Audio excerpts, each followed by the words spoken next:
Passing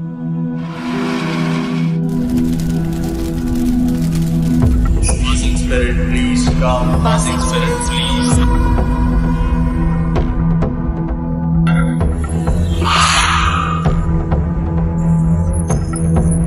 मेरा नाम सनी है।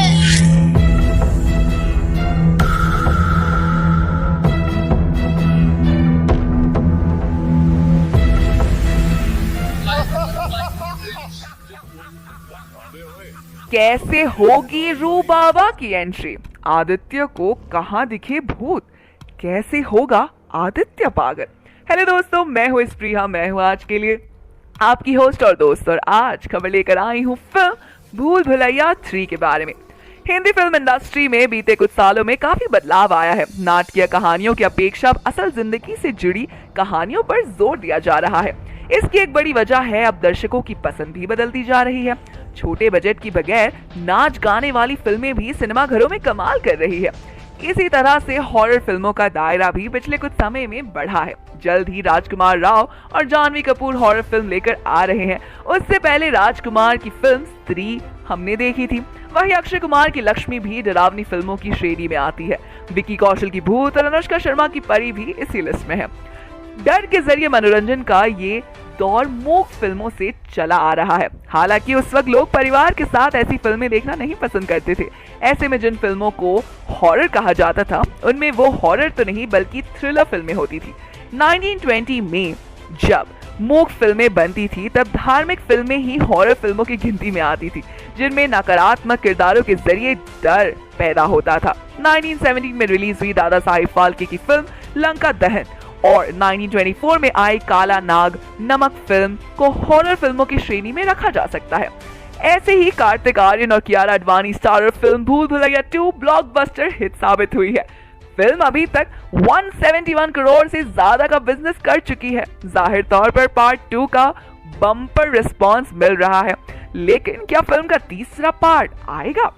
इस पर मेकर्स ने हाँ की मोहर लगा दी है। रूहान बेशक अंजुलिका से मिल लिया हो, लेकिन फिर भी भूत प्रेत में विश्वास नहीं करता। वैसे ही भूल भुलैया 3 की शुरुआत एक ऐसे लड़के से होगी जो भूत प्रेत में विश्वास नहीं करता है। वो लड़का रूहान की कंपनी में काम किया करता है। उसे किसी भी भूत प्रेत पर कोई विश्वास नहीं था, तो रूहान ने उसे मंजुलिका की कहानी सुनाई, लेकिन वो फिर भी उस पर यकीन नहीं करता। वो भूत प्रेत को बस दिमाग का भ्रम मानता है। एक दिन उसकी कंपनी में कुछ काम बढ़ गया था, जिसके कारण उसे घर वापस आने में देर हो गई। वो अपने ऑफिस से देर रात को निकला। वो अपनी बाइक पर था। कुछ दूर चलने के बाद उसकी बाइक खराब हो गई। अब वो अपनी बाइक को पैदल ही लेकर चल दिया। कुछ देर के बाद उसे एक बस स्टॉप दिखा। वो कुछ देर वहां रुक गया। उसके पास एक साधु आकर बैठ गया। साधु ने बीड़ी ली हुई थी। वो अजीब तरीके से उसे पी रहा था। उस लड़के की आदत थी कि वो किसी से भी बात करना शुरू कर देता था। वो इस साधु से भी बात करने लगा। बात ही बात में उस लड़के ने कहा, बाबा, मैं किसी भी भूत प्रेत को नहीं मानता हूँ, ये बस एक झूठी बातें हैं। साधु ने कहा, तुम भले ही भूत प्रेत को मानो या फिर ना मानो, लेकिन तुम ये मत कहो कि भूत प्रेत नहीं होते हैं। ये सब कुछ बिल्कुल होते हैं। इस पर उस लड़के को थोड़ी सी हंसी आ गई। उसने कहा, भूत होते हैं तो क्यों हमें नहीं दिखते हैं? क्या आप मुझे अभी कोई भूत दिखा सकते हैं? साधु को लग गया कि अब इसे जरूर ही भूत दिखाना होगा। साधु ने लड़के को शमशान घाट की ओर चलने को कहा। फिर क्या था, वो दोनों चल दिए। रास्ते में उस लड़के को थोड़ा थोड़ा डर लगने लगा, फिर भी वो अपने डर को कम करके आगे बढ़ते जा रहा था। कुछ देर के बाद वो शमशान घाट पहुंच गए। शमशान घाट में अभी भी कुछ लाशें जल रही थी। साधु ने उसको एक ऐसे स्थान पर बिठाया जहां कुछ समय पहले ही लाश जली थी। साधु ने जमीन में एक लोहे की कील को गाड़ दिया। उसमें एक सफेद धागा बांध दिया। इस धागे का अंतिम छोर उस लड़के को पकड़ने को कहा। अब उस लड़के को हद से ज्यादा डर लग रहा था। उसकी सांसें तेज हो रही थी। इसके साथ ही उसके हाथ पैर भी कांप रहे थे।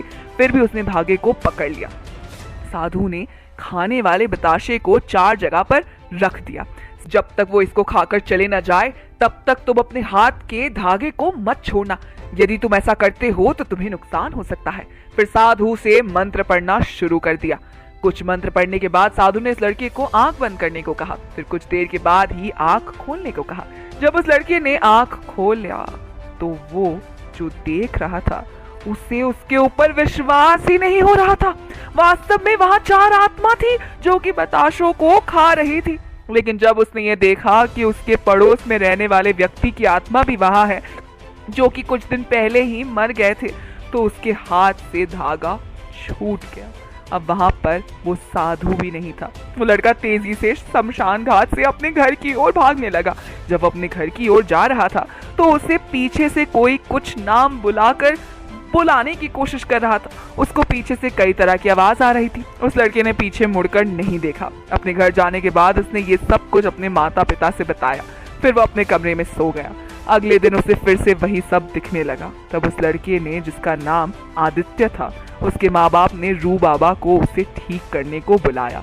तब लड़का उसे देखकर चौंक गया क्योंकि वही उसका बॉस भी था। तो इस कहानी के साथ भूल भुलैया 3 का इंट्रो सीन शूट हो सकता है।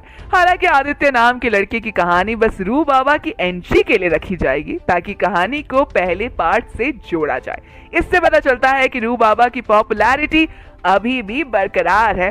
अब वो कैसे लोगों को ठीक करते हैं, ये भूल भुलैया 3 की अगली वीडियो में आपको बताया जाएगा। तो उस वीडियो तक के लिए हम आपसे अलविदा लेते हैं। तो दोस्तों, आज के वीडियो में बस इतना ही। अगर आपको वीडियो पसंद आई हो तो इसे लाइक कीजिए, दोस्तों के साथ शेयर कीजिए और फिल्मी दुनिया से जुड़े रहने के लिए सब्सक्राइब कीजिए हमारे चैनल बॉलीग्राज स्टूडियोज को।